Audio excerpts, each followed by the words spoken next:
Land Rover serije 2A proizveden 1968. godine.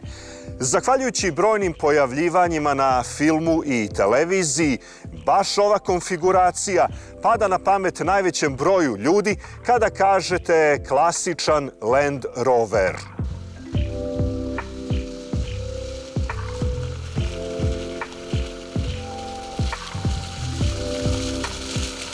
Brano, šta je ispod haube?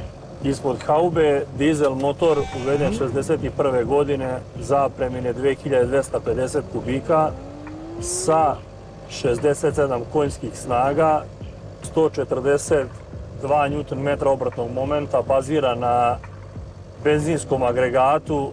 Interesantno je da je štednje radi iskorišćen blok motora od četvorocilindarskog benzinca koji je ugrađivan u ovaj model. Iako to kod terenskih vozila i nije tako bitno, ali koje je ubrzanje od 0 do 100? Procenjeno je da je njegovo ubrzanje 52,7 sekundi. Iako je to zapravo nemoguća misija, jer ovaj Land Rover ide maksimum 97 na sat. Također od 1967. godine u ponudi se našao i redni šestak benzinac, uglavnom viđen na karoserijama sa produženim međuosovinskim razmakom, najčešće izvoženim u SAD.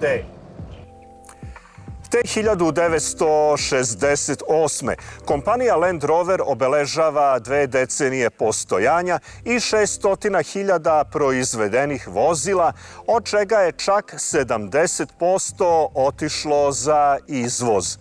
Također te godine godišnja proizvodnja dostiže 60.000 jedinica. Taj jako ozbiljan pojam restauracije, bila ili nije bila? Nije bila restauracija, auto je kupljen u jako dobrom stanju sa malo kilometara. Jedini je problem što je auto više puta farban i nije ofarban, što bi se reklo adekvatno. Ja sam ga prilagodio nekim mogućnostima da lepo izgleda, da se lepo vozi, da bude zanimljiv. Nije imao zadnja sedišta, ona su ugrađena od Defendera pozadi, jer je registrovana 6 mesta zbog prevoza i putnika i dece i svega. Imao je neke ružne roll barove koje sam ja poskidao i vratio ga u što originalniji izgled, koliko je to bilo u mojoj moći. A volan? Volan je se zatekao na autu takav, možda nije estetski lep, ali dosta je praktični zbog ulaska, izlaska, jer je jako tesan prostor, vozački prostor, kako bih rekao. Reč je o tome da je brana 1,98 m. Višlji od mnogih Engleza 60-ih.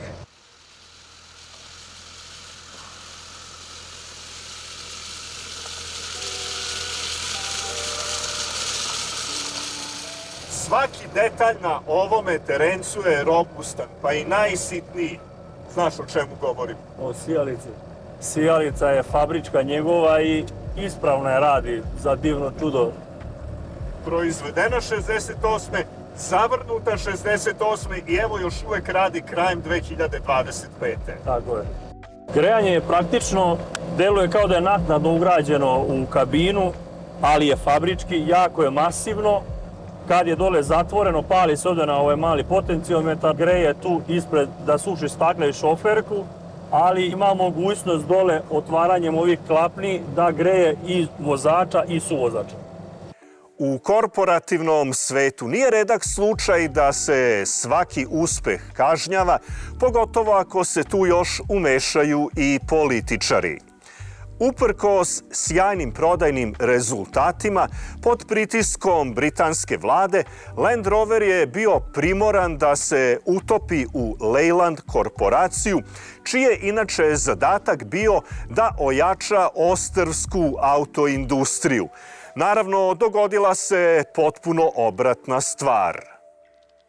Doživljaj vožnje ovoga terenca logično počinje od samog paljenja. Tako je, auto se pali na ključ, a gasi se na poteznicu, što bi rekli kao traktor, i sam osjećaj u vožnji jeste, što ja kažem često, da je ovo putnički traktor. Menjač nije sinhronizovan, nema servo volan, nema servo kočnice, znači suva i prosta mehanika. Malo mu je teži volan samim tim što nema servo, i jako mu je mali Einschlag i potreban je veći prostor za okretanje. Znači morate planirati unapred. Tako je, da se planira i okretanje i vožnje i mora se imati razumevanja, ipak je ovo auto 68. godište, traži da se sluša i motor i menjač, kako se kad vozi, šalta, šta se radi, jednostavno nema žurbe. A znate zašto nema žurbe?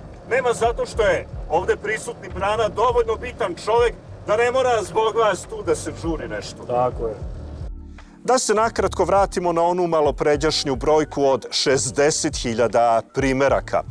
Poređenja radi, od polovine 90-ih pa nadalje, proizvodnja Defendera bila je na godišnjem nivou od 25.000 primeraka.